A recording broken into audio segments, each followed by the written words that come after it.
26-27 পর্যন্ত একটা অর্থনৈতিক মন্দা চলতে পারে। বলবে কিছু কিছু লোক যে ভবিষ্যৎবাণী করতে যাওয়া, এটা ভবিষ্যৎবাণী নয়। আপনি বর্তমান সম্পর্কে খবর রাখেন না বলেই বর্তমানকে আপনার ভবিষ্যৎ মনে হচ্ছে। যদিও বা বর্তমান প্রেক্ষাপটে একজন মুসলিম ভালো থাকতে পারে না। বর্তমান প্রেক্ষাপট এতই খারাপ, কিয়ামতের আলামতগুলো এমনভাবে প্রকাশ হয়েছে এখন যে একজন ইমানদার মুসলিমের পক্ষে নিশ্চিন্তে থাকা আর ভালো থাকাটা খুব কষ্টকর। তারপরেও নবী সাল্লাল্লাহু আলাইহি ওয়াসাল্লাম আমাদেরকে দিক নির্দেশনা দিয়েছেন যে যখন ফিতনার যুগ আসবে, ফিতনার যুগ বলতে চতুর্দিক থেকে ফিতনার ফাসাদ। ফিতনা ফাসাদ কেমন, মানে আল্লাহ রাব্বুল আলামিন কোরআনে একটা বিষয় বলছেন, সমাজ তার উল্টা চলছে, এগুলো ফিতনা। নবী সাল্লাল্লাহু আলাইহি ওয়াসাল্লাম হাদিসে একটা বিষয় বলেছেন, সমাজ তার উল্টা চলছে, এর নাম ফিতনা। পরিবারে ফিতনা, ধর্মের মধ্যে ফিতনা, সমাজে ফিতনা, অর্থনীতিতে ফিতনা, এখন সংস্কৃতির মধ্যেও ফিতনা। তো এই ফিতনাময় পরিবেশে নবী সাল্লাল্লাহু আলাইহি ওয়াসাল্লাম বলেছেন যে কেউ যদি ঈমান এবং আমলের উপরে, মানে নবী সাল্লাল্লাহু আলাইহি ওয়াসাল্লামের আদর্শের উপরে সবর করতে পারে, টিকে থাকতে পারে, তার জন্য 50 জন শহীদ সাহাবীর নেকি হবে ইনশাআল্লাহ। তো ফিতনাময় পরিবেশে যদি সবর করা যায়, হকের উপর অটল থাকার চেষ্টা করা যায়, ইনশাআল্লাহ আপনি 50 জন শহীদ সাহাবীর নেকি পাবেন ইনশাআল্লাহ। তো প্রত্যেকটা ক্ষেত্রেই আপনি ফিতনা পাবেন। পরিবারের দিকে তাকাবেন, দেখবেন পরিবারের বন্ধনগুলো আগের মতো নাই, প্রচুর ডিভোর্স হচ্ছে, স্বামী স্ত্রীর বিচ্ছেদ প্রচুর বেড়ে গেছে। তারপরে সন্তান সন্ততি আমাদের পরিবারে যারা আছে, দেখবেন এরা বেশিরভাগই দুনিয়াদার হয়ে গেছে, দিনের খুব একটা ফিকির নাই। বেশিরভাগ পরিবারের সদস্য দেখবেন নামাজ কালামের এখন ধার ধারছে না। ম্যাক্সিমাম পরিবার থেকে আস্তে আস্তে পর্দাটা কিন্তু শিথিল হয়ে যাচ্ছে। আপনি ব্যক্তি জীবনের দিকে তাকিয়ে দেখেন, গর্বের সাথে আমরা বলি না যে 90% মুসলিমের বাংলাদেশ, দেখবেন মেজরিটি সংখ্যক মুসলিম 5 ওয়াক্ত নামাজ জামাতে পড়ে না। বেশিরভাগ মুসলিম দেখবেন আল কোরআন বিশুদ্ধ করে তেলাওয়াতও করতে পারে না। তো এরপরেও আমরা দাবি করি যে আমরা প্রকৃত মুসলিম, জান্নাত আমাদের জন্য অপেক্ষা করছে। আসলে বাস্তবতা এমন নয়। যারা কোরআন আমরা টুকটাক পড়তে জানি, তাদের মধ্যে কত পার্সেন্ট কোরআনের অর্থ বোঝে? এই আল্লাহ পাকের কিতাব আমার হাতে আছে, এই কিতাবের অর্থ কতজন বোঝে, এটা একটা চ্যালেঞ্জ।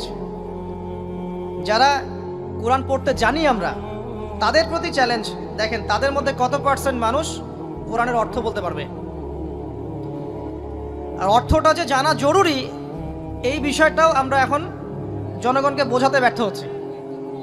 কোরআনের অর্থটা যে বোঝাটা জরুরি, এটা বোঝাতেও ব্যর্থ হচ্ছে।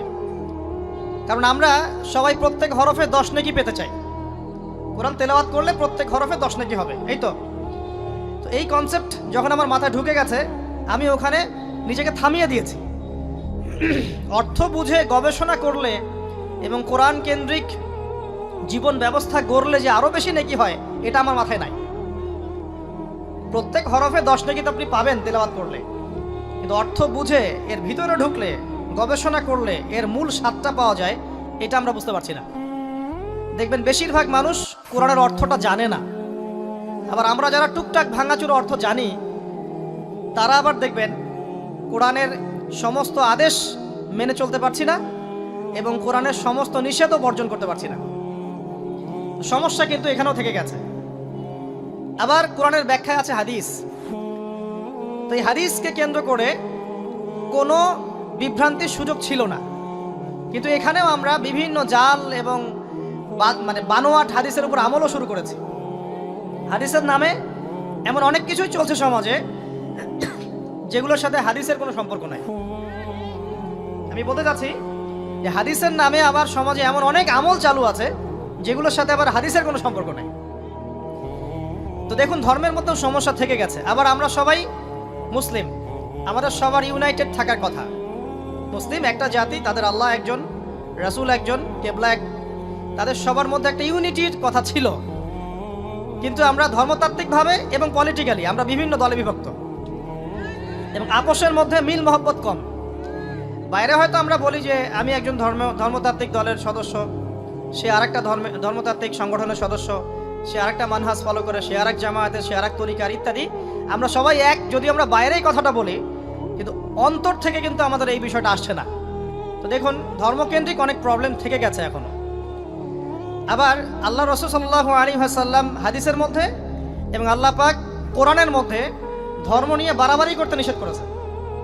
ধর্ম নিয়ে বাড়াবাড়ি করো না, তোমরা নিজেদের ধর্ম পালন করো। তা আমরা নিজের ধর্ম যতটা না পালন করি, অন্যের ধর্মের দিকে আঙ্গুলটা তার চেয়ে বেশি তুলি। আমরা আগে নিজের রিলিজিয়নটাকে ঠিক মতো পালন করি, দেখবেন সমাজ ঠিকই পরিবর্তন হয়ে গেছে ইনশাআল্লাহ। তো আমি একটা ধর্ম পালন করি বলে অন্য ধর্মের মানুষের প্রতি বিদ্বেষ পোষণ করতে হবে বা তাদের উপর ঘৃণার মনোভাব প্রকাশ করতে হবে, এটা আল্লাহ পাক শেখান নাই, তার রাসূল শেখান নাই। আল্লাহ এবং তার রাসূল কি শিখিয়েছেন? ইসলামের সত্য বিষয়টাকে আপনি সবার সামনে উপস্থাপন করবেন। যার ইচ্ছা হবে সে কবুল করবে, যার ইচ্ছা হবে সে অস্বীকার করবে। যার যার কবরের শেষে যাবে, যার যার হিসেব শেষে দিবে। চাপিয়ে দেওয়ার সিস্টেমটা ইসলামের মধ্যে নাই। এখন আসেন, পরিবারের আপনাকে ফিতনা কিছু বললাম। অর্থনীতির জীবনে যাবেন, ব্যবসা বাণিজ্যের মধ্যে যান, দেখেন বেশিরভাগ কালোবাজারি করছে, সিন্ডিকেট করছে, মজুদদার মাপে কম দিচ্ছে, জনগণকে ঠকাচ্ছে, করছে না? এগুলো পলিটিক্যাল ফিতনা, সরি, এগুলো ইকোনমিক্যাল ফিতনা। তারপরে আপনি আরো দেখবেন ইকোনমিক সেক্টরে রিবা ভর্তি, সুদ। রিবা মানে কি? সুদ, রিবা দিয়ে ভর্তি। ঘুষ ছাড়া কাজ হচ্ছে না, ঠিক আছে? অন্যের সম্পদ আত্মসাৎ না করলে আমাদের পেটের ভাত হজম হচ্ছে না। তো এই যে দুর্নীতি বলেন, ঘুষ বলেন, রিবা বা সুদ বলেন, হ্যাঁ, তারপরে কালো বাজারি বলেন, কালো টাকা সাদা করার টেন্ডেন্সি বলেন, পাচার বলেন, সবগুলো অর্থনৈতিক ফিতনা। এগুলো হচ্ছে কি? অর্থনৈতিক ফিতনা। আর বিশ্বের ফিতনা তো পরে, ওটা তো বলার অপেক্ষা রাখে না। মানে বিশ্বের সবচেয়ে বড় ফিতনা ছিল দ্বিতীয় বিশ্বযুদ্ধ। তার আগে একটা হয়েছে প্রথম বিশ্বযুদ্ধ, যেখানে প্রায় কয়েক কোটি মানুষ মারা গেছে, আর সেকেন্ড ওয়ার্ল্ড ওয়ারে আরো বেশি মানুষ মারা গেছে। তো এখন বিশ্বকে ঠেলে দেওয়া হচ্ছে একটা থার্ড ওয়ার্ল্ড ওয়ারের দিকে। মানে যে কোনো সময় একটা তৃতীয় বিশ্বযুদ্ধের আশঙ্কা করছেন এখনকার যারা মিলিটারি অ্যাফেয়ার্স নিয়ে পড়াশোনা করেন, ওয়ার্ল্ড অ্যাফেয়ার্স নিয়ে পড়াশোনা করেন, তারা এগুলো বলতে পারবেন ভালো। বিশ্বকে একটা খাদ্য মন্দার দিকে ঠেলে দেওয়া হচ্ছে, বিশ্বকে একটা দুর্ভিক্ষের দিকে ঠেলে দেওয়া হচ্ছে। এবং মহামারীর মধ্য দিয়ে অলরেডি কিন্তু আমাদের বিভিন্ন দেশের ইকোনমিক অবস্থা ভালো না, তার উপরে খাদ্য সংকট, তার উপরে যে বৈশ্বিক যুদ্ধগুলো, আমদানি রপ্তানি বন্ধ হয়ে যাচ্ছে, তেল গ্যাসের দাম বেড়ে যাচ্ছে, জনগণ হাহাকার করছে। এই পলিটিক্যাল গ্লোবাল অ্যাফেয়ার্সের ফিতনা এগুলা। তা আপনাকে এই জন্যই প্রথমে আমি একটা কথা বললাম যে ফিতনাময় একটা পরিবেশে একজন মুমিন যার অন্তর্দৃষ্টি আছে, যে কোরআন এবং সুন্নাহ দিয়ে এই বিশ্বের এই রহস্যগুলো উদ্ঘাটন করতে পারে, সে ভালো থাকতে পারে না। তার মনটা সবসময় কিন্তু মানে ব্যাকুল থাকবে যে কিভাবে এইসব সমস্যা থেকে নিজে উত্তরণের পথ খুঁজতে পারি, আর আমার পরিবারকে বাঁচাতে পারি, আর আমার জনগণকে বাঁচাতে পারি। আর যদি আপনি আত্মকেন্দ্রিক হন, স্বার্থপর হন, তাহলে নিজের চটকায় তেল দিবেন, নিজে ভালো থাকলেই বাপের নাম। তো দেখুন, এই জামানার কথাই নবীজি বলছেন সাল্লাল্লাহু আলাইহি ওয়াসাল্লাম, তোমাদের সামনে এমন একটা যুগ আসছে, নবীজি বলছেন জামানা সাবরিন, কঠিন জামানা। যেই জামানা ঈমান নিয়ে চলাটা হবে হাতের মধ্যে আগুন নিয়ে চলার মতো। নবীজি বলছেন ওই সময়ে সাহাবী জিজ্ঞাসা করছেন, ইয়া রাসূলুল্লাহ, আমি ওই সময়ে কি করব? ওই সময় আমি কি করব? আমাকে কি পরামর্শ দিচ্ছেন? নবী সাল্লাল্লাহু আলাইহি ওয়াসাল্লাম বলছেন, হে আমর ইবনে আস, তুমি ওই সময় বাড়িতে অবস্থান করো, বাসায় থাকো, বিনা প্রয়োজনে বাড়ির বাইরে এসো না। ওই সময় তুমি নিজের পাপের জন্য আল্লাহর কাছে ক্রন্দন করতে থাকো, বিনা প্রয়োজনে বাড়ির থেকে বের হয়েও না। আর মানুষের সাথে এত বেশি মেলামেশা করো না, নিজে তোমার আমল, তোমার গুনাহ নিয়ে ব্যস্ত থাকো, তোমার পাপের জন্য আল্লাহর কাছে কান্নাকাটি করো, ইনশাআল্লাহ তুমি নাজাত পেয়ে যাবে। এটা একটা অপশন। ফিতনাময় পরিবেশে আপনি কিভাবে বাঁচবেন, এটা একটা অপশন। আরেকটা হাদিসে গিয়ে নবী সাল্লাল্লাহু আলাইহি ওয়াসাল্লাম বলছেন যে যখন এমন ফিতনাময় পরিবেশ আসবে, তখন যদি তোমরা এই আমর বিল মারুফ নাহি আনিল মুনকার, সৎ কাজের আদেশ, অসৎ কাজের নিষেধ, আমার সুন্নতের উপর অটল থাকতে পারো, তাহলে তোমরা 50 জন শহীদের নেকি পাবে। সাহাবায়ে কেরাম বলছেন, ইয়া রাসূলুল্লাহ, আমিনহুম আও মিন্না, তাদের মধ্যে 50 জন নাকি আমাদের মধ্যে 50 জন শহীদ? নবী করিম সাল্লাল্লাহু আলাইহি ওয়াসাল্লাম বলছেন, বাল মিনকুম, বরং তোমাদের মধ্যে 50 জন শহীদ। এটা অপশন নাম্বার 2। এক কি বললাম, আপনি নিজেকে নিয়ে ব্যস্ত থাকেন, বাসায় থাকেন, বিনা প্রয়োজনে বাড়ির থেকে বের হবেন না, মানুষের সাথে কম মেলামেশা করেন এবং নিজের পাপের জন্য আল্লাহর কাছে কান্নাকাটি করেন, নিজের আমল নামা নিয়ে ব্যস্ত থাকেন, ইনশাআল্লাহ নাজাত পাবেন। 2 নাম্বার, যদি আপনার কাছে আরও বেশি যোগ্যতা থাকে এবং আপনি আরও বেশি সাহসী হন এবং আপনি উম্মার, দেশের জনগণের কল্যাণ কামনা করেন, তাহলে অন্যদেরকেও এই ফিতনাময় পরিবেশে টিকে থাকার ফর্মুলা বলে দেন। এখানে সবর করেন, আমর বিল মারুফ নাহি আনিল মুনকারের কাজ করেন, আল্লাহ পাক আপনাকে ইনশাআল্লাহ 50 জন শহীদ সাহাবী নেকি দিবেন। আরও অপশন আছে। কি অপশন? ওই যে আসহাবুল কাহফ কি করেছিল, একটা ফিতনাময় পরিবেশ থেকে নিজেরা আস্তে করে সরে গিয়েছে। যখন আপনি পরিবেশকে পরিবর্তন করতে আর পারছেন না, দাওয়াত দিয়েও কোনো কাজ হচ্ছে না, মানুষ কথাও শুনছে না, জুলুম নির্যাতন বাড়তেই আছে, টিকে থাকা মুশকিল, তখন তাদের হিসাবের দায়িত্ব আল্লাহর উপর ছেড়ে দেন, আপনি ওখান থেকে ডিসকানেক্টেড হয়ে যান। তো হয়তো আপনার কাছে মনে হচ্ছে না এখন ওই যুগ আসে নাই, কিন্তু আমি আপনাকে বলে দেই যে কোরআন এবং সুন্নাহর চোখ দিয়ে যদি আপনি দেখতে শেখেন এবং বর্তমান বিশ্বের প্রেক্ষাপটটা অ্যানালাইসিস করার যোগ্যতা আপনি অর্জন করেন কোরআন সুন্নাহর চোখ দিয়ে, আপনি বুঝতে পারবেন সেই সময় অনেক আগেই চলে এসেছিল। এখন ফিতনা এবং ফাসাদময় এই পরিবেশে আমরা কি করতে পারি, ছোট স্কেলে, বড় স্কেলে না, ছোট স্কেলে। আমি আজকে বড় বিষয় নিয়ে কথা বলতে আসি নাই, কারণ আমি চিন্তা করলাম যে আসলে প্রথমে যদি ব্যক্তিকেন্দ্রিক বিষয়টা ঠিক না হয়, বড় বিষয় আলোচনা করে কোনো লাভ নাই। আগে ব্যক্তি যদি ঠিক না হয়, বড় বিষয় আলোচনা করে আসলে কোনো লাভ নাই, আপনারা বুঝবেনও না, মাথার উপর দিয়ে চলে যাবে। এখন গ্লোবাল অ্যাফেয়ার্স নিয়ে কথা বলে খুব একটা ফায়দা নাই আপনাদের। এখন ইকোনমিক পুরো এই সুদভিত্তিক সিস্টেম আপনি চেঞ্জ করতে পারবেন না, এবং পুরো যে তাগুতি ব্যবস্থা আপনি চেঞ্জ করতে পারবেন না। আপনি কি করতে পারবেন? আপনি নিজেকে পরিবর্তন করতে পারবেন, আপনার পরিবারকে পরিবর্তন করতে পারবেন। এতটুকু আপনার পক্ষে এখন পর্যন্ত সহজ, ঠিক না? ঠিক কথা। এটা আপনি এখন করতে পারবেন। এটার ফর্মুলা কি? ফর্মুলা ঘাটতে গিয়ে আল্লাহ পাক আমার মাথার মধ্যে একটা হাদিস নিয়ে এসে দিলেন, কারণ আমি বিশ্বাস করি যে আপনারা বলছেন মৌলানা, আল্লামা, আমি আসলে এমন কিছু নই। এই কথাগুলো আসলে আমার সাথে যায় না। আমি নিতান্তই একজন ছোট মানুষ এবং তালেবে ইলম, জ্ঞানের পথের পথযাত্রী। আর আমি তালেবে ইলম হয়ে থাকতে চাই, আমি মুফতি নই, আমি মুহাদ্দিস, মুফাসসির বা এই যে শব্দগুলো আপনারা বলছেন এমন কিছুই নয়। আসলে কিয়ামতের মাঠে আমি জান্নাতে যেতে পারবো কিনা আমি নিজেই জানি না। যখন কোনো মানুষ নিজেকে অনেক বড় মনে করা শুরু করবে, বুঝে নেবেন সেই ইবলিসের আনুগত্য করা শুরু করেছে আর কি। কারণ ইবলিস বলেছিল আবা ওয়াস্তাকবারা, আমি খলাকতানি মিন নার ওয়া খলাকতাহু মিন তিন, আমাকে সৃষ্টি করেছেন আগুন দিয়ে, আদমকে সৃষ্টি করেছেন মাটি দিয়ে, আমি কেন আদমকে সিজদা করতে যাব? তো এটা ইবলিসের চরিত্র, আবা ওয়াস্তাকবার, সে উদ্ধত হয় এবং অহংকার প্রদর্শন করে। তো আমি মনে করি যে আমি কিছু বলি না, আল্লাহ রাব্বুল আলামিন আমাকে বলার তৌফিক দেন মাত্র, আলহামদুলিল্লাহ। তা আমার মাথায় একটা হাদিস আসছে, সকাল থেকে ঘুরছে। সেটা হচ্ছে, দেখুন বারা ইবনে আযিব রাদিয়াল্লাহু আনহু থেকে বর্ণিত হাদিসটা আসছে এবং হাদিসটা বিশুদ্ধ। এখান থেকে আমি মূল আলোচনা যাচ্ছি যে একদিন আনসার মানুষদের মধ্যে, আনসার কারা? আমাদের আনসার বাহিনী। আনসার কারা? যারা মুহাজির সাহাবীদেরকে আশ্রয় দিয়েছিল মদিনায়, তাদেরকে কি বলা হয়?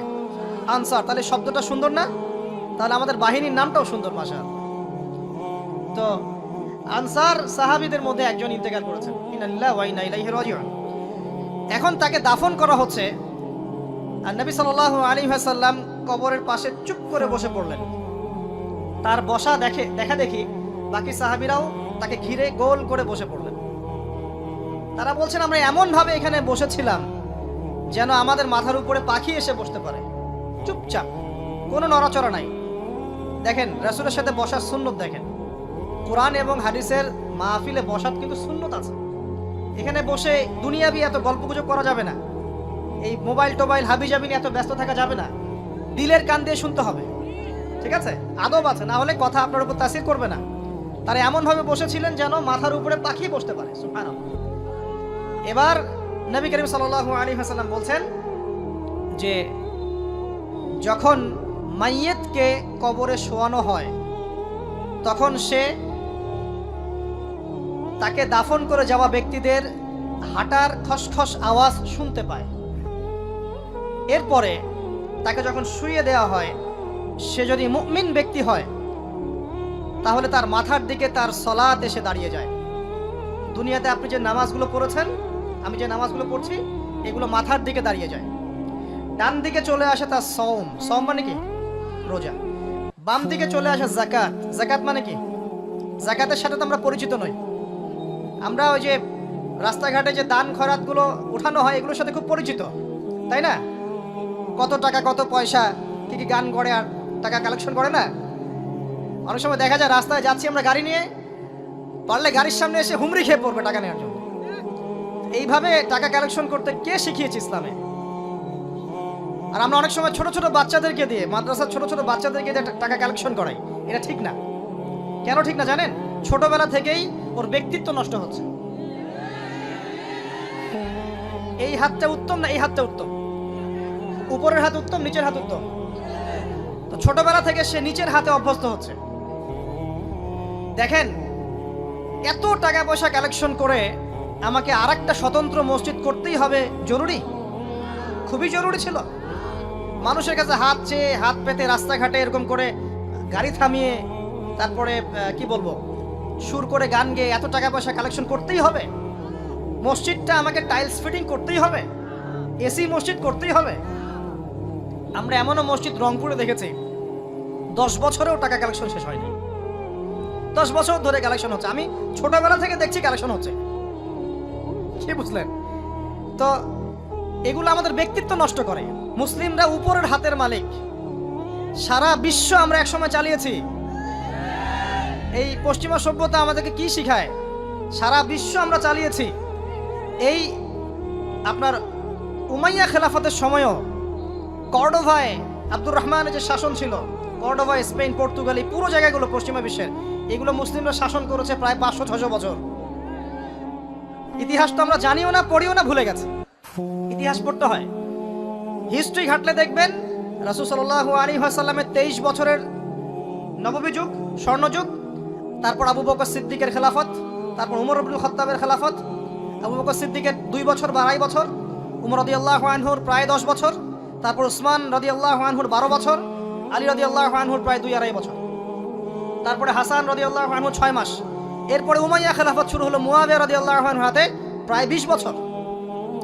উমাইয়ারা শাসন করেছে প্রায় 90 থেকে 100 বছর। তারপর জাব নদীর যুদ্ধে উমাইয়া আব্বাসী ওরা একে অপরের সাথে যুদ্ধ করেছে, করে উমাইয়ারা পরাজিত হয়ে আব্বাসীয়রা ক্ষমতায় গিয়েছে। ক্ষমতায় গিয়ে তারা প্রায় শাসন করেছে প্রায় 550 বছর। এদিকে উমাইয়াদের মধ্যে যারা পরাজিত হয়েছে ওরা চলে গিয়ে কর্ডোভা, আন্দালুসিয়া, ওইদিকে খেলাফত কায়েম করেছে। তারপরে আবার এদিকে ফাতেমি খেলাফত ছিল, উসমানীয় খেলাফত ছিল, তারপরে মিশরে তুলুনি একটা রাজবংশ ছিল, আমাদের সাবকন্টিনেন্টে মোগলরা ছিল, সারা বিশ্বে আমরাই ছিলাম। ইতিহাস তো ভুলে গেছে। তা আমরা সবসময় উপরের হাত ছিলাম, উপরের হাত। আমরা দিতাম, মানুষ নিত। আর এখন কি হচ্ছে? আমরা এখানে আমরা চাই, মানুষ দেয়। আর ওরা কি এমনি দেয়? ওরা চড়া সুদ দিবে না? ওয়ার্ল্ড ব্যাংকে যান লোন নিতে, চড়া সুদ। আর এই সুদ শোধ করতে গিয়ে বিভিন্ন দেশ শ্রীলঙ্কা হয়ে যাচ্ছে। সুদ তো শোধ করতে হবে, এমনি এমনি তো আপনাকে আর এগুলো দিবে না। এই সুদটা শোধ করতে গিয়ে আমাদের জিনিসপত্রের দাম বেড়ে যাবে, তারপরে দেখবেন জনগণের উপর কর বেড়ে যাবে, অনেক প্রবলেম। আর এই প্রবলেমগুলো ফেস করতে হবে কি কারণে? রিবা বা সুদের কারণে। তো এই যে বলছি, দেখেন ছোটবেলা থেকেই যে আমরা নিচের হাতে অভ্যস্ত হচ্ছি, এটা ত্যাগ করতে হবে। ব্যক্তিত্বের পরিচয় দেন। এত টাকা পয়সা চেয়ে প্রতিষ্ঠান করার দরকার নাই। আমার জমি আছে 1 বিঘা, আমি প্রতিষ্ঠান করবো ইনশাআল্লাহ। আপনার 2 বিঘা আপনি করেন, যার সামর্থ্য আছে সে করবে, সামর্থ্য নেই করার দরকার নেই। আর একটা মসজিদ যদি কবুল হয়, একটা মসজিদ একটা জেলার জন্য যথেষ্ট। একটা মসজিদে নববী থেকে নবী সাল্লাল্লাহু আলাইহি ওয়াসাল্লাম সারা দুনিয়া শাসন করেছে। আর আমাদের তো কোটি কোটি মসজিদ, কোটি কোটি মসজিদ বাংলাদেশে। এই যুগের কথাও নবীজি বলেছেন, যে যুগে মসজিদগুলো চাকচিক্যময় হবে, মসজিদগুলো কি হবে? চাকচিক্যময় হবে, হেদায়েত উঠে যাবে এবং মসজিদের মধ্যে শোরগোল, হট্টগোল বেড়ে যাবে। দেখেন না মসজিদে হট্টগোল বেড়ে গেছে না? এটা সেই যুগ। তো যেটা বলছিলাম প্রিয় ভাইরা, যে নিচের হাতে অভ্যস্ত না, উপরের হাতে অভ্যস্ত হতে হবে। এই কারণে এই যে একটা হাদিসের কথা শুরু করলাম, যে আনসার সাহাবী কারা ছিল? যারা মুহাজির সাহাবীদেরকে আশ্রয় দিয়েছে। এখন এই সাহাবীদের মধ্যে একজন ইন্তেকাল করেছে। তার লাশ যখন রাখা হচ্ছে তখন নবীজি বলছেন, মাথার দিকে মাইয়েতের আসে কি? সলাত। সলাত মানে কি? নামাজ। 5 ওয়াক্ত নামাজ আজকে থেকে ছাড়বেন? ওয়াদা করেন আজকে থেকে 5 ওয়াক্ত নামাজ ছাড়বো না ইনশাআল্লাহ। একটা হাদিস খালি বলি, মান তারাকা সালাতান মুতাআম্মিদান ফাকাদ কাফারা, মান তারাকা সালাতান মুতাআম্মিদান ফাকাদ কাফারা। আবার শোনেন, قال رسول الله صلى الله عليه وسلم من ترك صلاة متعمدا فقد كفر। আর মুয়াজ বিন জাবাল রাদিয়াল্লাহু আনহু কে নবীজি বলেছেন, মান তারাকা সালাতা মুতাআম্মিদান ফাকাদ বারিয়াত মিন জিম্মাতিল্লাহ। যে ব্যক্তি নিজের উপর ফরজ নামাজ ছেড়ে দিল সে কুফরি করলো, সে কুফরি করলো, সে কুফরি করলো। মুয়াজ বিন জাবালকে নবী সাল্লাল্লাহু আলাইহি ওয়াসাল্লাম বলছেন, যে ব্যক্তি ফরজ নামাজ ইচ্ছা করে ছেড়ে দিল সে ব্যক্তি আল্লাহর জিম্মা থেকে মুক্ত হয়ে গেল। নামাজ ছাড়বেন প্রিয় ভাই, 5 ওয়াক্ত নামাজ জামাতের সাথে ইনশাআল্লাহ। আল্লাহ আমাকে তৌফিক দেখ, আপনাদের সবাইকে তৌফিক দান করুন, আমিন। জামাত যদি না পান একা পড়ে নেবেন, ঠিক আছে? যদি ঘুমিয়ে থাকেন ঘুম থেকে উঠে পড়বেন, ভুলে গেছেন যখন মনে হবে তখন পড়বেন। ওযু করার পানি নাই, কি করবেন? তায়াম্মুম করবেন। তায়াম্মুমেরও কিছু নাই, আপনার কোনো কাপড়ই নাই, সতর ঢাকার কোনো কাপড়ই নাই, কি করবেন? বসে বসে নামাজ ওই অবস্থাতেই। এটা কোনো মাফ নাই, মানে আপনার ওযু করার কোনো পানি নাই, তায়াম্মুমের কিছুই নাই, কাপড়ও নাই সতরে, তখনও নগ্ন হয়ে বসেই নামাজ পড়তে হবে, মাফ নাই। যখন শোয়ানো হবে মাথা থেকে কি থাকবে? সালাত। তাহলে আমরা যারা ফরজ সালাত এখন আদায় করছি না আজকে তওবা করেন, বলেন আস্তাগফিরুল্লাহ আল্লাযী লা ইলাহা ইল্লা হুয়াল হাইয়ুল কাইয়্যুম ওয়া আতুবু ইলাইহি। হে আল্লাহ, আমরা তওবা করছি, সারা জীবনে যত নামাজ পড়ি নাই এই সমস্ত নামাজ না পড়ার পাপ থেকে তোমার কাছে তওবা করছি। ঠিক আছে? এটা আস্তাগফিরুল্লাহর অর্থ নয়, আমি বাংলায় বললাম। আর যদি নামাজ কাজা করে আদায় করে দিতে পারেন আলহামদুলিল্লাহ, খুবই ভালো হয়। যদি নাও পারেন তাও এখন থেকে আর কোনো নামাজ বাদ দিয়েন না, আর বেশি বেশি নফল নামাজ পড়ার চেষ্টা করেন। আল্লাহ পাক তৌফিক এনায়েত করুন। আসুন, তারপরে ডান দিকে কি? সওম। সওম মানে কি? রোজা। রমজান মাসে রোজা রাখি সবাই তো মাশাআল্লাহ, আলহামদুলিল্লাহ। রমজান মাসে সওম রাখার পাশাপাশি বেশি বেশি নফল সওম রাখার ব্যাপারে অভ্যস্ত হওয়ার চেষ্টা করতে হবে। সবচেয়ে সেরা সওমগুলো হচ্ছে মাসের 3 দিন, আইয়ামে বীজের সওম, চাঁদের 13, 14 এবং 15 তারিখ। আর সপ্তাহে 2 দিন, সেটা হলো বৃহস্পতিবার এবং কি? সোমবার। আল্লাহ পাক তৌফিক দান করুন, আমিন। এছাড়া আরাফার সওম আছে, আশুরার সওম আছে, ঠিক আছে? জিলহজ মাসের প্রথম 10 দিন রাখতে পারেন, ইত্যাদি। এবার বাম দিকে কি? যাকাত। যেটা বলছিলাম, যাকাতের সাথে আমরা খুব একটা পরিচিত নই, অথচ যাকাত একটা ফরজ ইবাদত। কেউ যদি নামাজ এবং যাকাতের মধ্যে পার্থক্য করে সে ব্যক্তি কাফের হয়ে যাবে। কেউ যদি মনে করে নামাজ আমি মানি, যাকাত আমি মানি না, তাহলে কাফের হয়ে যাবে।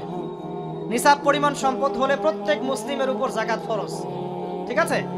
এবং এই যাকাতই হচ্ছে আপনার ইসলামিক অর্থনীতির মূল ভিত্তি। কিভাবে জানেন?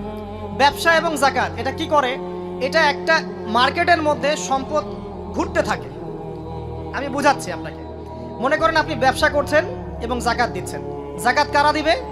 যারা যাকাতের নিসাব পরিমাণ সম্পত্তি রাখে, মানে কিছুটা ধনী তারা। তো তারা ব্যবসা করছে মাশাআল্লাহ। ব্যবসা যখন করে ব্যবসায় কি থাকে? লাভ থাকে, লস থাকে, লাভ থাকে, লস থাকে। লাভও হতে পারে আপনার, লসও হতে পারে।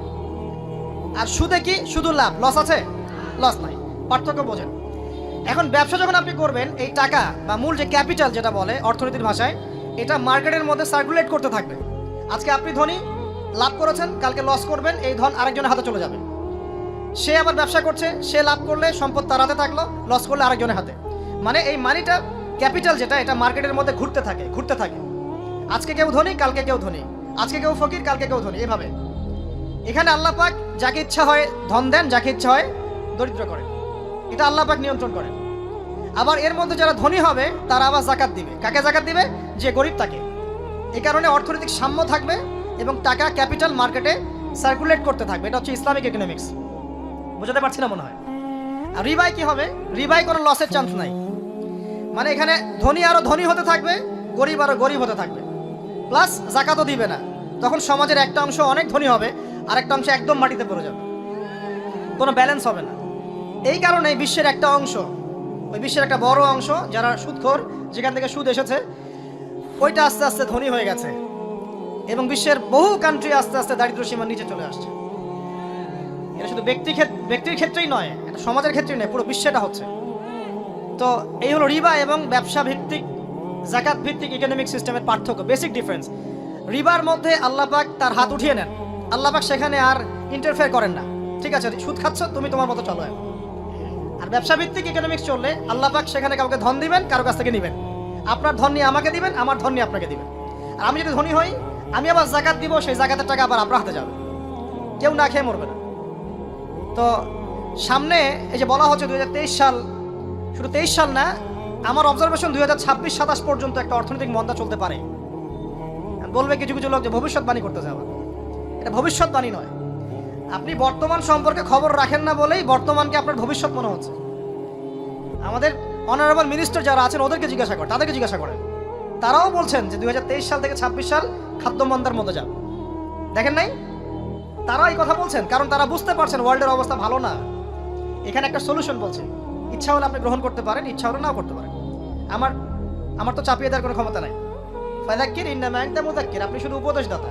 লাস্তা আলাইহিম বিমুসাইতির, আপনি কারো প্রতি দারোগা নন। কি উপদেশ? এই যে যাকাত, যেটা যাকাত, আমাদের যাকাত যেটা আসে, এটাকে একটু বড় পরিসরে কালেক্ট করার চেষ্টা করতে হবে। করে যদি আমরা সুষ্ঠু বন্টন করতে পারি গরিবদের মাঝখানে, ইনশাআল্লাহ কেউ খাদ্য অভাবে মারা যাবে না ইনশাআল্লাহ। আল্লাহ পাক আমাদেরকে বোঝার তৌফিক দান। এর পাশাপাশি তারা যেটা বলেছেন, ইকোনমিক সেকশনের লিডার যারা আছে তারা যেটা বলছেন এটা ঠিক বলছেন। তারা বলছেন কৃষিভিত্তিক অর্থনীতির কথা বলছেন, এটার সাথে আমি 100% একমত। কারণ আল্লাহ পাকের কোরআন, এই কোরআনের মধ্যে বেশিরভাগ যে অর্থনীতির কথা এসেছে তা হচ্ছে কৃষিভিত্তিক অর্থনীতি। এটা কি জানেন? হয়তো জানেন না। কোরআনে যত ইকোনমিক সিস্টেমের কথা আসছে তার মধ্যে সবচেয়ে বেশি এসেছে কৃষিভিত্তিক অর্থনীতির কথা, তারপর ব্যবসা এবং যাকাত। অতএব তারা ঠিকই বলেছেন, দেশের যারা ইকোনমিক সেকশনে গবেষণা করছেন তারা ঠিক কথাই বলেছেন যে কৃষিভিত্তিক অর্থনীতি হচ্ছে আমাদের অর্থনৈতিক মন্দা দূর করার অন্যতম উপায়। ঠিক বলেছেন, আমি একমত। তো যাকাত যেটা কথা বলছিলাম, বাম দিকে যাকাত আসবে, তো যাকাত আমরা দিব তো ইনশাল্লাহ ভাই।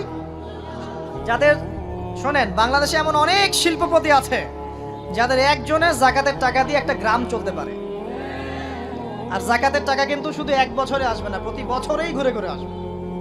মনে করেন যে আপনাদের এলাকার মধ্যে অনেক বিত্তশালী আছেন, আমি দোয়া করি মন থেকে আল্লাহ পাক বিত্তশালীদের অন্তরটাকে নরম করে দিক এবং ওসমান রাদিয়াল্লাহু আনহুর মতো দানশীল করে দিক।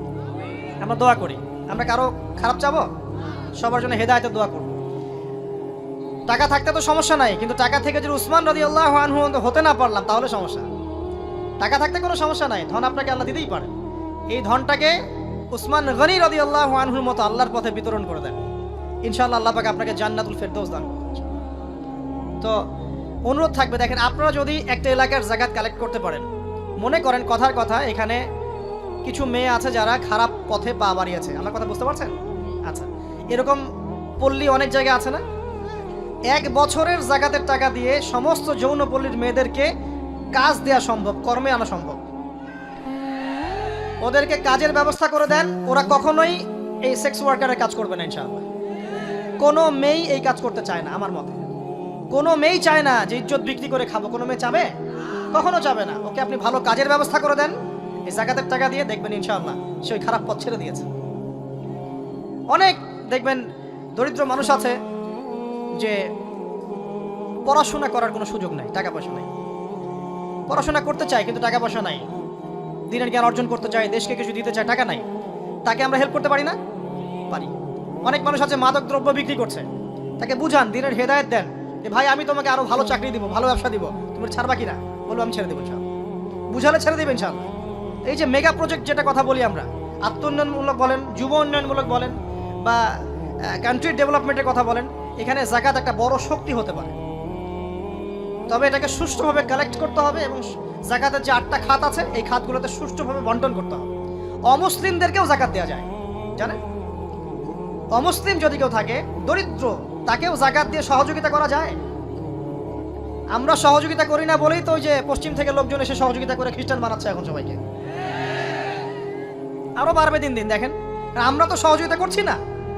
আপনার পাশে আপনার প্রতিবেশী না খেয়ে মারা যাচ্ছে, আপনি যাচ্ছেন না। এখন তো অন্য কেউ এসে যদি সাপোর্ট করে, ও তো তার দলেই ভিড়বে, তখন স্বাভাবিক। এটাই হচ্ছে এখন। আল্লাহ বোঝার তৌফিক দান করুক আমাদেরকে। বাম দিকে মাইয়াতে থাকবে কি ভাই? যাকাত।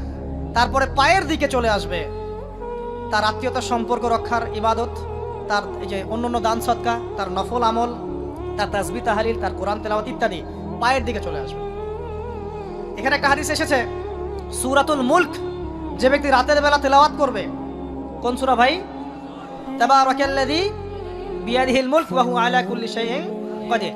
এই সূরা যে ব্যক্তি রাতের বেলা করে তেলাওয়াত করবে, ইনশাআল্লাহ সূরা মুলকও কবরে তার সাথে থাকবে এবং কবর আযাব থেকে সূরা মুলক তাকে বাঁচাবে ইনশাআল্লাহ।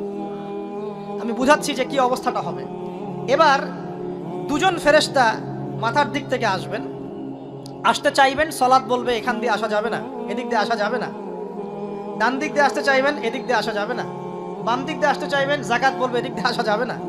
পায়ের দিক দিয়ে আসতে চাইবেন, আমলগুলো বলবে এদিক দিয়ে আসা যাবে না। তখন যাই হোক তারা আসবেন।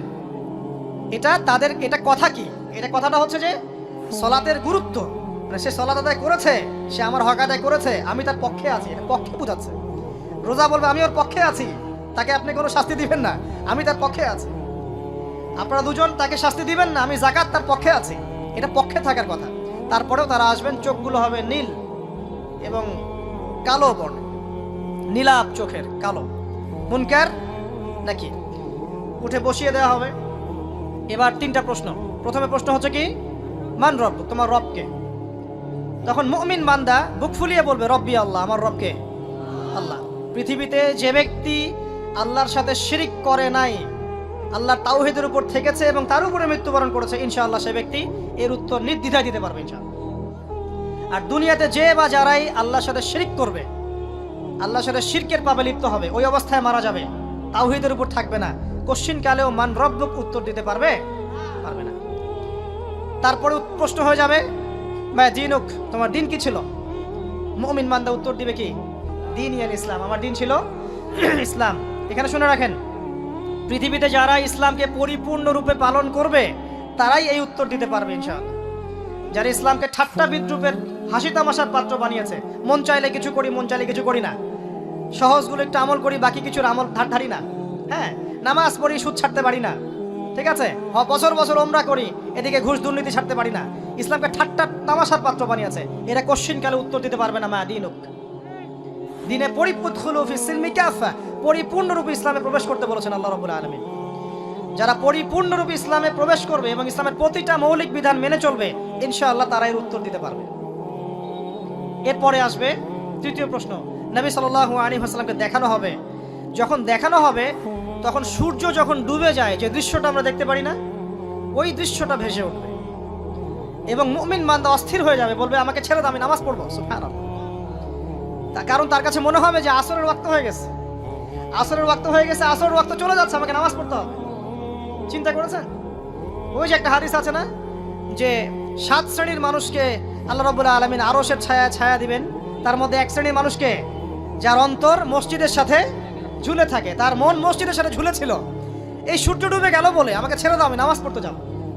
তখন ফেরেশতারা বলবেন তোমাকে নামাজ পড়তে দেয়া হবে, তবে তার আগে তুমি এর উত্তর দাও। কি উত্তর? এই ব্যক্তির দিকে তাকাও। তখন নবী সাল্লাল্লাহু আলাইহি ওয়াসাল্লামকে দেখানো হবে, সাল্লাল্লাহু আলাইহি ওয়াসাল্লাম দরুদ পড়বেন। বলা হবে যে এই ব্যক্তির সম্পর্কে তোমার কি ধারণা? মান হাযা রাজুলু বুইসা ফীকুম, এই ব্যক্তি কে, যাকে তোমাদের কাছে পাঠানো হয়েছিল? মুমিন ব্যক্তি নির্দ্বিধায় বলে দিবে যে তিনি হচ্ছেন আমার নবী মুহাম্মদুর রাসূলুল্লাহ সাল্লাল্লাহু আলাইহি ওয়াসাল্লাম। দেখুন, পৃথিবীতে যে বা যারাই নবী সাল্লাল্লাহু আলাইহি ওয়াসাল্লামের সুন্নতের উপর আমল করবে, ইনশাআল্লাহ সে তার উত্তর দিতে পারবে। দুনিয়াতে যারা নবীর সুন্নতের 5 পয়সা পরোয়া করছে না, তার আদর্শের 5 পয়সা দাম দিচ্ছে না, তারা কোশ্চিন কালে উত্তর দিতে পারবে না। নাম হতে পারে আব্দুর রহমান, আব্দুর রহিম, নবীর সুন্নতের ধার ধারে না, তারা উত্তর দিতে পারবে না। নবীর সুন্নতের গুরুত্ব কত গভীর, এটা আমাদেরকে এখান থেকে বুঝতে হবে। তাই প্রিয় যুবক ভাইরা, মুসলিম ভাইরা, আমাদের জীবনটাকে নবীর আদর্শ এবং সুন্নতে ঢেলে সাজাতে হবে। সকাল থেকে সন্ধ্যা পর্যন্ত প্রতিটা কাজ করবো কার তরিকায়? রাসূলের তরিকায়। নামাজ পড়বো তার তরিকায়, রোজা, সিয়াম, হজ, যাকাত, আমল, মুআমালাত, আখলাক সব কার তরিকায়? নবী সাল্লাল্লাহু আলাইহি ওয়াসাল্লামের তরিকা অনুযায়ী ইনশাআল্লাহ। আল্লাহ পাক তৌফিক এনায়েত করুন, আমিন। এবার ফেরেশতা দুজন জিজ্ঞাসা করবেন অবাক হয়ে যে তুমি কিভাবে এটা জানলে, তুমি কিভাবে এই 3টা প্রশ্নের উত্তর দিতে পারলে? কারণ বেশিরভাগ মানুষ তো উত্তর দিতে পারবে না, বেশিরভাগ মানুষই এই উত্তর দিতে পারবে না। কারণ কিয়ামতের মাঠে 1999 জন মানুষ জাহান্নামে যাবে, নাউজুবিল্লাহ। তো এটা কঠিন পরীক্ষা। আল্লাহ রাসূল সাল্লাল্লাহু আলাইহি ওয়াসাল্লাম বলেছেন যে নিশ্চয়ই তোমাদেরকে এখানে পরীক্ষায় ফেলা হবে, আর তোমরা যদি এই পরীক্ষা জেনে তোমাদের মৃতদেরকে দাফন করা থেকে বিরত না থাকতে, তাহলে আমি তোমাদেরকে শুনিয়ে দিতাম কবরে কেমন পরীক্ষা হয়। মানে যদি আমরা শুনতে পারতাম যে কবরে কেমন পরীক্ষা হয়, আমরা ভয়ে আমাদের মৃতদেরকে দাফন পর্যন্ত করতাম না। এটা নবীজি বলছেন সাল্লাল্লাহু আলাইহি ওয়াসাল্লাম। তাকে জিজ্ঞাসা করা হবে যে তুমি কিভাবে জানলে এটা? বেশিরভাগ মানুষ তো পারে না উত্তর দিতে। তখন সেই ব্যক্তি বলে বসবে, সেই ব্যক্তি বলবে যে করাতু কিতাব আল্লাহ, আমি আল্লাহর কিতাব এই কোরআন পড়েছি। মুমিন বলবে আমি আল্লাহর কোরআন পড়েছি, ফাআমানতু বিহি, আমি এর উপর ঈমান এনেছিলাম, ওয়া সাদ্দাকতু, এবং সত্যায়ন করেছিলাম। সুবহানাল্লাহ। অতএব দুনিয়াতে যারা দ্বীনের জ্ঞান অর্জন করছে না, কোরআন পড়ছে না, হাদিস পড়ছে না, পড়াশোনার চেষ্টা করছে না, জানার চেষ্টা করছে না, কবরে পার পাওয়া ডিফিকাল্ট আছে। এটা একটা অন্যতম প্রশ্ন। আমরা কিন্তু মনে করি 3টা প্রশ্ন হচ্ছে, আসলে প্রশ্ন হচ্ছে কয়টা? 4টা। 3টার পরে আরো একটা এক্সট্রা। কিভাবে জানলে? তখন উত্তর দিচ্ছে আমি আল্লাহর কিতাব পড়েছি, ঈমান এনেছি, সত্যায়ন করেছি। সুবহানাল্লাহ। নবী সাল্লাল্লাহু আলাইহি ওয়াসাল্লাম হাদিসের পরের অংশে বলছেন যে যখন কাফের বান্দাকে ওঠানো হবে, তখন ডানেও কিছু নাই, বামেও কিছু নাই, সামনে পিছনে কিচ্ছু নাই। মাথার দিক থেকে ফেরেশতারা চলে আসবেন, উঠিয়ে বসানো হবে, প্রশ্ন করা হবে কে তোমার রব? একটাই উত্তর, লা আদরি, আমি জানি না। নাউজুবিল্লাহ। কি তোমার দিন? লা আদরি, আমি জানি না। এই যে আল্লাহর তো খবর নাই, আল্লাহ পাকের বিধান মেনে চলার কোনো খবরই নাই, পরোয়াই নাই। সে জানবে কিভাবে ইসলাম কি জিনিস? সে জানবে কিভাবে আল্লাহ কি জিনিস? ও তো আল্লাহকে চিনেই না। দিব্যি বলে বেড়াচ্ছে মহাবিশ্ব সৃষ্টি হয়েছে বিগ ব্যাং থেকে, আল্লাহ বলে কেউ নাই। মানুষ সৃষ্টি হয়েছে বান্দর থেকে, নাউজুবিল্লাহ। ওই যে ডারউইনের মতবাদ। মানুষ তো আল্লাহকে চিনছে না। এখনো মানুষ মনে করছে যে আল্লাহ বলতে কেউ নাই। এবং এই মুক্ত চিন্তার নামে, বাক স্বাধীনতার নামে নাস্তিকতার যে চর্চাটা বেড়েছে বাংলায়, এটা আশঙ্কাজনক। বড় বড় বিশ্ববিদ্যালয় থেকে পড়ে আসছে, অনেক সময় দেখলাম বড় বিশ্ববিদ্যালয়ের প্রফেসর, সে বলছে যে মহাবিশ্ব বিগ ব্যাং দিয়ে সৃষ্টি হয়েছে, সৃষ্টিকর্তা নাই এখানে। তো মুসলিম বিজ্ঞানীর একটা কথা বলতেন যে মানুষ বিজ্ঞান সম্পর্কে অল্প জানলে নাস্তিক হয়ে যায়, আর অনেক গভীর জ্ঞান অর্জন করলে আল্লাহর কাছে আত্মসমর্পণ করে। খেয়াল করে দেখবেন ডক্টর, ইঞ্জিনিয়ার যারা বড় বড় লেভেলে চলে গেছেন, অনেক সিনিয়র, তারা কিন্তু বেশিরভাগ নামাজি দেখবেন, নামাজ পড়ে, দান সৎকা করে, সমাজ কল্যাণমূলক কাজ করে। তারা কিন্তু রোগীর সেবা করতে গেলেও বলে যে নামাজ পড়িয়েন, রোজা রাখিয়েন, তারা কিন্তু বলে। অনেক ডক্টর আমি দেখেছি এমন, যারা যত বেশি গবেষণা করে তারা তত বেশি আস্তিক হয়ে যায়, আর টুটাফাটা গবেষণা করলে নাস্তিক হয়ে যাবে। কত প্রশ্ন, ইসলামের এটা কেন, ওইটা কেন, ইসলামে বহুবিবাহ কেন, হ্যাঁ ইসলামে কি পর্দার বিধান কেন, তারপর ইসলামে এত রেস্ট্রিকশনস, এত বাইন্ডিংস কেন, হ্যাঁ স্বাধীনতা নাই কেন, কত প্রশ্ন। ইসলামের এগেনস্টে কত তীর এখন ছোড়া হচ্ছে। তো এই ব্যক্তি কেমন করে উত্তর দিবে যে মাহদিনুক, তোমার দিন কি? আল্লাহর দিকে কত প্রশ্ন ছোড়া হচ্ছে, কত শিরকের পাপ আমরা করছি, অনেক সময় মুসলিম হয়েও শিরকের পাপ করছি। কিভাবে উত্তর দিবে মান রব্বুক? 3 নাম্বার প্রশ্ন যখন করা হবে, এই ব্যক্তিকে দেখো দেখি, সে বলবে যে আমি জানি না এই ব্যক্তিকে, তবে শুনেছিলাম, মানুষের মুখে শুনেছিলাম, মানুষ যা বলতো আমি তাই বলতাম। মানে সে রাসূল সাল্লাল্লাহু আলাইহি ওয়াসাল্লামের নাম শুনেছিল হয়তোবা, কিন্তু তার সুন্নত বা আদর্শ কখনো মেনে চলে নাই, পারলো না। এবার জান্নাতি ব্যক্তি হলে কি হতো? ওই যে সূর্য ডুবছিল যেখানে, তার দৃষ্টির সীমা পর্যন্ত কবরকে প্রশস্ত করে দেয়া হতো, এবং জান্নাতের একটা দরজা তার কবরে খুলে দেয়া হতো। এটা কিভাবে করা হবে সেটা আল্লাহ পাক জানেন, এটার ব্যাখ্যা করার জ্ঞান আল্লাহ আমাদেরকে দেন নাই। যেই মানুষের ক্ষুদ্র জ্ঞানে মানুষ ব্যাকটেরিয়া ভাইরাস নিয়ে গবেষণা করতে হিমশিম খেয়ে যায়, সে মহাবিশ্বের স্রষ্টা নিয়ে কিভাবে গবেষণা করবে? আল্লাহ পাকের অসীম জ্ঞানের সামনে আমার জ্ঞান কি? খুবই ক্ষুদ্র।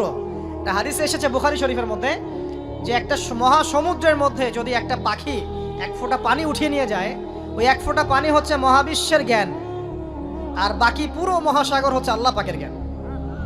তো আমরা এই ক্ষুদ্র জ্ঞানের মানুষ হয়ে আল্লাহর জ্ঞানকে কেমন করে পেনিট্রেট করতে পারি? তো আল্লাহ পাক জান্নাতের দরজাগুলো খুলে দিবেন, একটা দরজা খুলে দিবেন, সেখান থেকে বাতাস আসবে, সে জান্নাতের নাজ নেয়ামত উপভোগ করতে থাকবে, এবং তার রূহটাকে সবুজ রঙের পাখির আকৃতিতে জান্নাতে রেখে দেওয়া হবে। ইল্লিন মানে ওখানে জান্নাতের নিয়ামত সে পাবে। এটাকে বলা হয় দারুল বারজাখ বা বারজাখের জীবন। জীবন অনেকগুলো, একটা ছিল রুহের জগৎ, রুহের জগতে আমরা সবাই ছিলাম, শোনেন, রুহের জগতে যার সাথে যার বন্ধুত্ব ভালোবাসা গভীর ছিল, দুনিয়াতে তার সাথে তার ভালোবাসা বেশি। এটা হয়তো জানেন না, জানতেন হাদিসটা? রুহের জগতে যদি কখনো আপনার সাথে আমার দেখা হয়ে থাকে, দুনিয়াতে আপনার সাথে আমার দেখা হবে ইনশাআল্লাহ। রুহের জগতে যদি আপনার আমার মধ্যে ঘনিষ্ঠ ভালোবাসা থেকে থাকে, এখানেও ভালোবাসা হয়ে যাবে ইনশাআল্লাহ। এটা বলে আমি আবার তোমাদের বয়ফ্রেন্ড গার্লফ্রেন্ড ভালোবাসা বুঝাই নাই, ওই ভালোবাসার কথা বলি নাই। আবার রুহের জগতে বিদ্বেষ, এখানেও দেখবেন বিদ্বেষ। ওটা একটা জগৎ ছিল যেখানে আল্লাহ পাক সমস্ত আদম সন্তানকে সৃষ্টি করে তাদের রুহটাকে রেখেছিলেন এবং ওয়াদা নিয়েছেন। কি ওয়াদা? আল্লাহ পাক বলেছিলেন আলাস্তু বিরব্বিকুম, সূরা আরাফের 182 নম্বর আয়াত পড়ে দেখবেন, 182 নম্বর আয়াত। আল্লাহ পাক বলেছিলেন যে আমি ওয়াদা নিয়েছিলাম, আলাস্তু বিরব্বিকুম, আমি কি তোমাদের রব নই? আমরা সবাই বলেছিলাম বেলা ইয়া রব্বি, অবশ্যই আপনি আমাদের রব। দুনিয়াতে এসে আমরা ভুলে গেছি। এই ভুলে যাওয়াটা মনে করায় দেওয়ার জন্যই আল্লাহ পাক আসমানে কিতাব নাজিল করেন, নবী রাসূল পাঠান, আমাদের কান পর্যন্ত ইসলামের দাওয়াত পৌঁছে দেন, যাতে আমরা মনে করতে পারি। এবার আসেন রুহের জগতের পর আসলাম এই যে দুনিয়ার জগৎ, দারুদ দুনিয়া। দুনিয়ার মধ্যে আছি হয়তো 50, 60, 70, 100 বছর হাইয়েস্ট। এরপর যাবে দারুল বারজাখ, বারজাখের জগৎ। পাপী ব্যক্তি হলে জাহান্নামের দরজা খুলে দেওয়া হবে আর জাহান্নামের সে আযাব ভোগ করতে থাকবে, এবং পুণ্যবান ব্যক্তি হলে জান্নাতের দরজা খুলে দেওয়া হবে এবং এর নাজ নেয়ামত সে ভোগ করতে থাকবে। তখন তাকে বলা হবে এটা জান্নাতের সেই জায়গা যেখানে তুমি থাকবে। এটা দেখার সাথে সাথে, শোনার সাথে সাথে তার যে খুশি উৎফুল্ল তার অনেক বেড়ে যাবে এবং সে কি করবে জানেন? সে পৃথিবীতে ফিরে আসতে চাইবে। সে বলবে আমাকে আমার পরিবারবর্গকে জানাতে দেন, আমাকে আমার পরিবারবর্গকে জানাতে দেন যে আমি ভালো আছি। তখন ফেরেশতারা তাকে বলবেন যে এটা সম্ভব না, তোমার এবং তাদের মাঝে দারুল বারজাখ আছে, তুমি এটা ভেদ করে যেতে পারবে না। তখন তার আত্মাটাকে ইল্লিনে দেওয়া হবে, একটা সবুজ পাখির আকৃতিতে জান্নাতে ঘুরে বেড়াবে ইনশাআল্লাহ। আর যদি জাহান্নামী হয় তাহলে যে বললাম দরজা খুলে যাবে, জাহান্নামের মর্মান্তিক আযাব তার দিকে আসতে থাকবে। কবর সংকুচিত হয়ে আসবে এমন ভাবে যাতে তার বাম পাজর ডান পাজরের ভিতরে এইভাবে ঢুকে যাবে, নাউযুবিল্লাহ। এবং এই আযাব চলতে থাকবে ইলা ইয়াউমি ইউবআসুন, পুনরুত্থানের দিন পর্যন্ত। এখন এই যে হাদিসটা আপনারা শুনলেন, এই হাদিসটা ব্যক্তিকেন্দ্রিক নয় কি? এখানে তিনটা বিষয় আপনাকে ফোকাস করতে হবে আমাদেরকে। এক, তাওহীদ, আল্লাহ পাকের তাওহীদ। দুই, রিসালাত, রাসূলুল্লাহ সাল্লাল্লাহু আলাইহি ওয়াসাল্লামের রিসালাত। এবং আখিরাত, পরকাল। এই তিনটা বিষয় খুব স্বল্প কথায় বলছি। দেখুন, তাওহীদ কি? আল্লাহ পাকের একত্ববাদ। এক আল্লাহকে আপনি সৃষ্টিকর্তা মানবেন, রিজিক দাতা মানবেন, পালনকর্তা মানবেন, সন্তান দাতা, ভালো মন্দের মালিক, সমস্ত কিছুর মালিককে আল্লাহ। আল্লাহ আল্লাহ আমাকে বাঁচিয়ে রেখেছেন, আল্লাহ আমাকে মৃত্যু দিবেন, আল্লাহ আমাকে রিজিক দেন, আল্লাহ আমাকে সন্তান দিবেন, আল্লাহ আমার ভালোর মালিক, আল্লাহ মন্দের মালিক, আল্লাহ সমস্ত কিছুর মালিক। এই কনসেপ্ট পরিষ্কার থাকবে, লা ইলাহা ইল্লাল্লাহ পরিষ্কার থাকবে। সমস্ত বিষয় কার পক্ষ থেকে? আল্লাহর পক্ষ থেকে। তাওহীদ, শর্ট সংক্ষিপ্ত কথায় বললাম তাওহীদ। এর মধ্যে তিনটা ক্লাসিফিকেশন আছে, রুবুবিয়্যাত, উলুহিয়্যাত, আসমা ও সিফাত। এটা আপনারা কিতাবুত তাওহীদ বই থেকে পড়ে নিয়েন। সংক্ষেপে বলে দেই, রুবুবিয়্যাত আল্লাহ পাকের সমস্ত বিষয়গুলো তার দিকে সম্বন্ধ করা, সৃষ্টিকর্তা, পালনকর্তা, রিজিক দাতা সবকে আল্লাহ। উলুহিয়্যাত কি? দুনিয়াতে এসেছি আল্লাহ পাকেরই দাসত্ব করতে হবে, অন্য কারো দাসত্ব চলবে না, তাওহীদ উলুহিয়্যাত। আসমা ও সিফাত কি? আসমা সিফাত মানে হচ্ছে আল্লাহ পাকের নাম গুণাবলীগুলো আছে, আল্লাহ পাক রহমান, আল্লাহ পাক রহিম, আল্লাহ পাক রাজ্জাক, হ্যাঁ, আল্লাহ পাক গফুর, আল্লাহ পাক শদীদুল ইকাব, সমস্ত গুণাবলী কার? আল্লাহ। এই হলো আসমা ও সিফাত। আল্লাহ পাক যেমন, আল্লাহ পাক তেমন, আল্লাহ পাক নিজের মতো, কারোর সাথে তুলনীয় নন। ওয়াল্লাহু আহাদ, একক। আল্লাহুস সামাদ, তিনি অমুখাপেক্ষী। লাম ইয়ালিদ ওয়া লাম ইউলাদ, তিনি জন্ম দেননি, জন্মিতও নন। ওয়া লাম ইয়াকুল লাহু কুফুয়ান আহাদ, তার সমতুল্য আর কিছুই নাই। আল্লাহ থেকে সবকিছু হয়, এটাই হলো তাওহীদ। এখন এর অপোজিশন কি? শিরক। তাওহীদের বিরুদ্ধে গেলে কি হয়ে যাবে?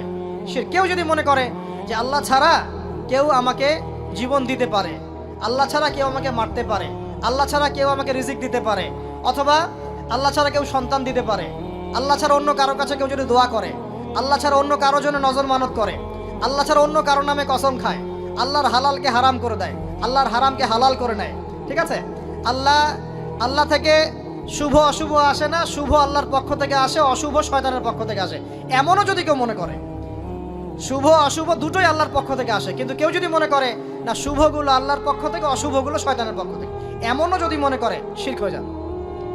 মুসলিমরা চলাফেরায় শিরক করছে। এখন মুসলিমরা আল্লাহ ছাড়া অন্য কারো কাছে চাচ্ছে, মুসলিমরা অনেকে কবরে সেজদা করছে, মুসলিমরা অনেকেই মৃত মানুষের কাছে দোয়া করছে, হাতে বালা পরে আছেন, খোলেন না। কেন খোলেন না? ভয়ে যদি আপনার ক্ষতি হয়, শিরক।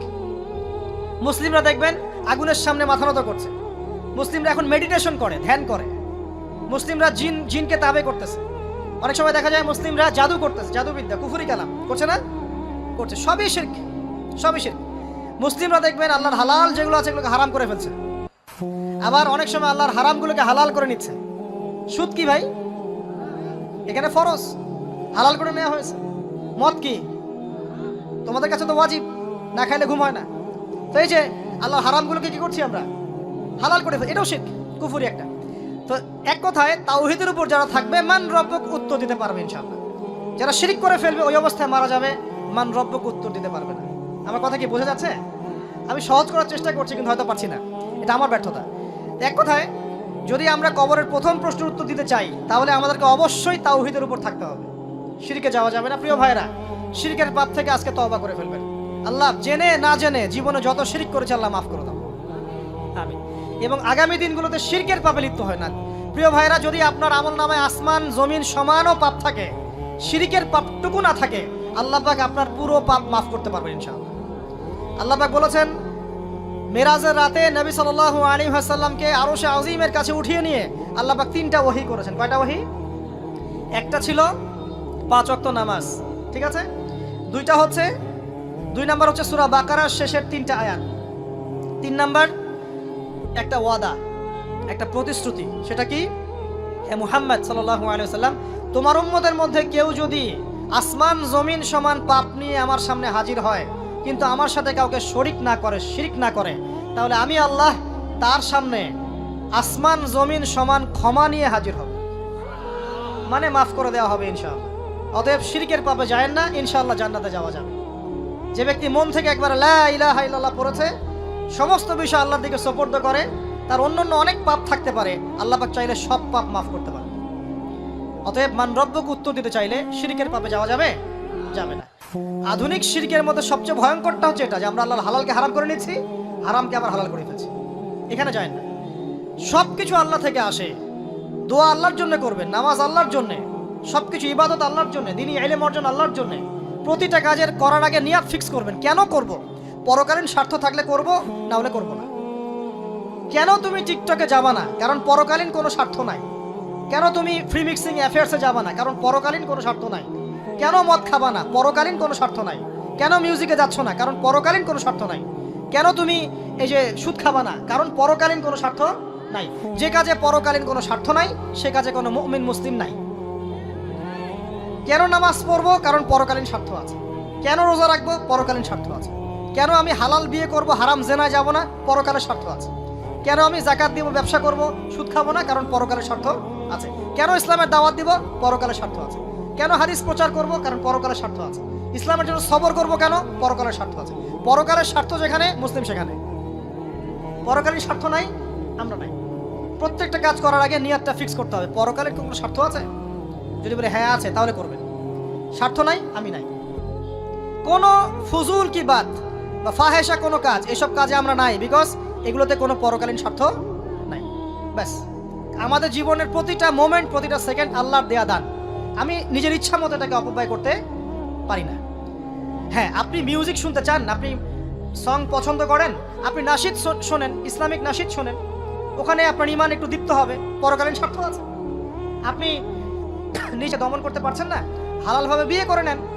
বিয়ে করার পর আপনি যত ইচ্ছা স্ত্রীকে মহব্বত করেন, প্রত্যেকটা মহব্বতে নাকি পাবেন। এমনকি স্ত্রীর দিকে নেক নজরে তাকাবেন, তাতেও নাকি। তার মুখে খাবার তুলে দেবেন, তাতেও নাকি। তার হাত ধরে হাঁটবেন, তাতেও নাকি। তাকে নিয়ে রাত্রে চাঁদ দেখবেন, তাতেও নাকি। আপনি আপনার নিয়তটাকে চেঞ্জ করেন, কাজের ডাইরেকশন চেঞ্জ করেন। পরকালের স্বার্থ থাকলে করবো, না হলে করবো না। আপনি পছন্দ করেন ঘুরে বেড়াতে, আল্লাহর দিনের দায়ী হয়ে ঘুরে বেড়ান না, সমস্যা কি? আল্লাহর জমিন ঘুরে দেখেন, এসব অবান্তর কাজে লিপ্ত না থাকে আল্লাহ পাকের নিদর্শনগুলো ঘুরে দেখেন, আপনার ঈমান বাড়বে ইনশাআল্লাহ। আপনার সংস্কৃতি ভালো লাগে, ইসলামিক সংস্কৃতি মেনে চলেন। আপনি কবিতা লিখতে ভালোবাসেন, ইসলামিক কোনো কবিতা লেখেন। আপনি উপন্যাস পড়তে ভালোবাসেন, ইসলামিক কোনো উপন্যাস পড়েন। আমি বলছি না এগুলোর বাইরে কোনো পড়াশোনা করা যাবে না, এমনটা আমি কিন্তু বলছি না। আমি বলছি আপনি আপনার পুরো কাজটাকে আগে ফিক্স করবেন পরকালের কোনো স্বার্থ আছে কি নাই। যদি হ্যাঁ দেখা যায় হ্যাঁ পরকালের স্বার্থ ঠিক আছে, অবশ্যই করেন, কোনো সমস্যা নেই, আল্লাহ পাক বোঝার তৌফিক দান করুন। তো দেখুন প্রিয় ভাইরা, শিরকের পাপে যাওয়া যাবে না। এই শিরকের পাপ না থাকলে আমল নামায় ইনশাআল্লাহ আমরা জান্নাতে যাব এবং কবরের উত্তর দিতে পারবো ইনশাআল্লাহ। মান রব্বুক, উত্তর পাশ ইনশাআল্লাহ। তারপরে কি মাদিনু, এক কথায় ইসলামের অনেক বিধিবিধান আছে, নামাজ, কালিমা, সওম, যাকাত, হজ সব আছে। আমর বিল মারুফ, নাহি আনিল মুনকার, পিতামাতার খেদমত, প্রতিবেশীর অধিকার, স্ত্রীর অধিকার, তারপরে সন্তানদের অধিকার, যাকাত সবকিছু আছে। এখন যদি ইসলামের কিছু অংশকে মেনে নেন, কিছু অংশকে না মানেন, এটা কিন্তু কুফরি। ইসলামের কিছু অংশকে মানছেন, কিছু অংশকে মানছেন না, এটা কিন্তু কুফরি। ইসলামের পরিপূর্ণ বিধানটাকে যদি মেনে চলেন ইনশাআল্লাহু আযজা ওয়া জাল আপনি মা দিনক উত্তর দিতে পারবেন। আপনি আমল করতে পারেন না পারেন, মনে করেন আপনি আমল করতে পারছেন না, কিন্তু আপনি আকীদা পোষণ করছেন যে হ্যাঁ ইসলামে যা আছে আমি সবকিছু মেনে চলি, কিন্তু হয়তো আমল করতে গিয়ে আমি পারছি না। আমি হয়তো নামাজ 5 ওয়াক্ত পড়তে হয়, আমি জানি, আমি মানি, কিন্তু আমার মাঝে মাঝে মিস হচ্ছে, মাঝে মাঝে আমি জামাত মিস করে ফেলছি। আপনি মানেন যে সওম রাখতে হয়, মাঝে মাঝে আপনার সওম মিস হয়ে যাচ্ছে, কিন্তু আপনি বিশ্বাস করেন যে হ্যাঁ আপনি সওম রাখতে হয়, আপনার আকীদা ঠিক আছে। আপনি যাকাত দেন নাই এতদিন, কিন্তু আকীদা রাখেন হ্যাঁ দিতে হয়, আমি সুযোগ পেলে দিয়ে দিব। এই যে কনসেপ্টটা ক্লিয়ার রাখা যায় না, ইসলামের বিধানগুলো প্রতিটা আমি মানি মন থেকে, হয়তো আমল করতে গিয়ে আমি পেরে উঠতেছি না বা হয়ে উঠছে না। ইনশাআল্লাহ একদিন না একদিন আল্লাহ পাক আপনাকে তৌফিক দিবে ইনশাআল্লাহ, আল্লাহ পাক তৌফিক দান করুক। কিন্তু কনসেপ্ট যদি ক্লিয়ার না থাকে যে আমি কিছু অংশ মানি কিছু অংশ মানি না, এটা ইসলাম হলো না। উদখুলু ফিস সিলমি কাফা, পরিপূর্ণরূপে ইসলামে প্রবেশ করেন। দিনী বোন অনেকে আছে পর্দা হয়তো করতে পারছে না, কিন্তু মনে করে, বিশ্বাস করে যে পর্দা করতে হয়, এটা ফরজ। ইনশাআল্লাহ আল্লাহ চাইলে ওকে একদিন তৌফিক দিবে ইনশাআল্লাহ। হয়তো এখন মুখ খোলা আছে, হয়তো বা আগে গেঞ্জি টি শার্ট পরে ঘুরতো, এখন সেলোয়ার কামিজ পরছে, ঢিলে ঢালা জামা পরছে, এখনো বোরখা পরছে না। ওকে তুচ্ছ তাচ্ছিল্য করার দরকার নাই আমাদের, ওকে আরো বুঝান, আরো নরম হন, আরো বুঝিয়ে সুঝিয়ে ইসলামের দিকে আনার চেষ্টা করেন। এত দূর এসেছে, ওই পর্যন্ত যাবে ইনশাআল্লাহ, কারণ ও বিশ্বাস করে হ্যাঁ পর্দা করতে হয়, আমি মানি পর্দা করতে হয়, কিন্তু আমি এখন করতে পারছি না, ইনশাআল্লাহ করবো, আল্লাহ পাক চাইলে তৌফিক দিবে ইনশাআল্লাহ।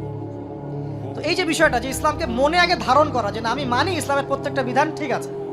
চুরি করলে চোরের হাত কাটতে হয়, ইসলাম বলেছে।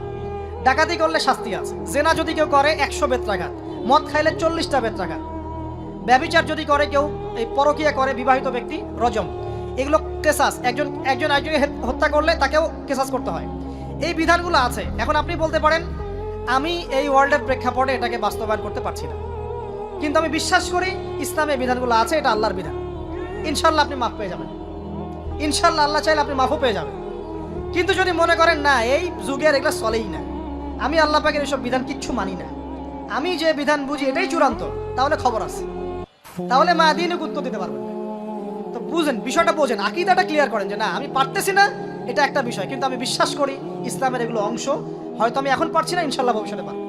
আল্লাহ চাইলে আপনাকে তৌফিক দিবে ইনশাআল্লাহ।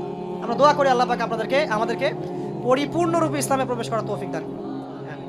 আর সর্বশেষ কি, এটা যদি করতে পারে মা দিনিক উত্তর দিতে পারবে। মান নবীকে উত্তর কখন দিতে পারবে? যখন একজন ব্যক্তি সারা জীবন নবী সাল্লাল্লাহু আলাইহি ওয়াসাল্লামের সুন্নতের উপর আমল করতে পারে। এই যে ঘুম থেকে উঠলেন, ব্যাস ব্রাশটা নিয়ে দৌড়ে চলে গেলেন বাথরুমে, কি জন্য? ঘুম থেকে উঠলেন, আগে চোখটা একটু ঘষতে হবে, মুখে হাত দিতে হবে, তারপরে আপনি দোয়া পড়বেন। কি দোয়া পড়বেন?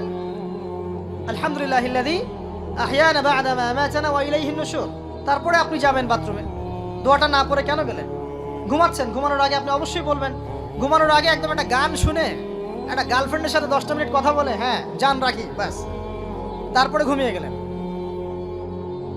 ঘুমটা আপনার জন্য ইবাদত হলো না? হারামে লিপ্ত হতেন না?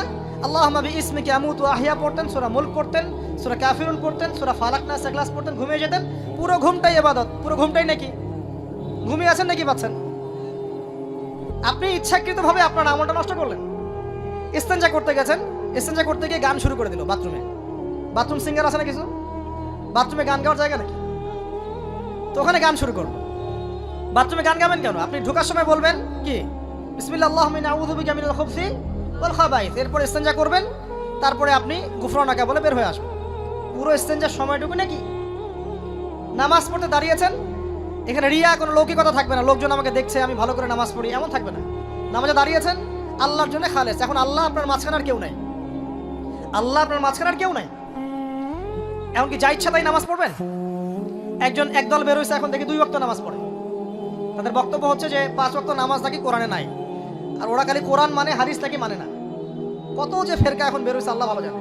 5 ওয়াক্ত নামাজ কোরআনে নাই বলে, সুবহানাল্লাহ। তো 2 ওয়াক্ত নামাজ পড়ে। এখন নামাজ কি মন গড়া ভাবে পড়লেই হবে?